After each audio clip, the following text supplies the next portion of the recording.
नमस्ते सर्वांना श्री स्वामी समर्थ. तर चला कमी बजेटमध्ये आणि एक खरी गृहिणी जी असते ना तिलाच हा मसाला बनवता येईल असं मला तरी वाटतंय. सगळं साहित्य असलं तर सगळीच बनवतील मसाला. पण कमी बजेटमध्ये आणि आपला संसार कसा बजेटमध्ये करून म्हणतात ना शून्यातून विश्व तयार करणे हे एक खऱ्या गृहिणीलाच माहिती असतं. असाच हा मसाला आहे बरं का. हा मसाला म्हणजे ना नुसतं तुमच्यासाठी मसाला असेल, पण माझ्यासाठी खूप काही आहे. का तर ह्यात खूप एक जुन्या आठवणी असतात आपल्या.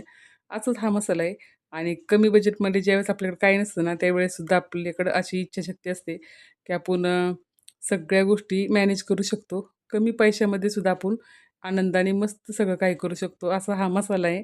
तर ह्याची रेसिपी सगळ्यांनी नक्की पाहायची आणि कशी वाटते मला कमेंट करून नक्की सांगायचं आहे. आणि मसाला, मसाला म्हणतो कसं, की खूप बजेट होतं मसाल्याचं. सगळ्यांनाच असं वाटत असतं. मसाला बनवणं एवढं सोपं नाही, ह्याची खूप झंझट असते. पण हे ना आपल्या घरासाठी ना आपल्या संसारासाठी करण्याची गोष्ट असते आणि हे फक्त एक खरी गृहिणी असते ना, तिलाच माहिती असतं आणि एकदम झिरो बजेटमध्ये सुद्धा आहे ना, कसं वर्षभर आपलं एकदम सगळं सुरळीत चालेल, ह्याचं तिला माहिती असतं.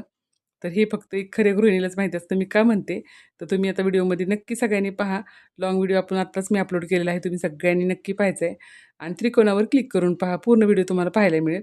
आणि एकदम खूप छान असा मसाला झालेला आहे. तर नक्की लाईक, सबस्क्राईब नक्की करा.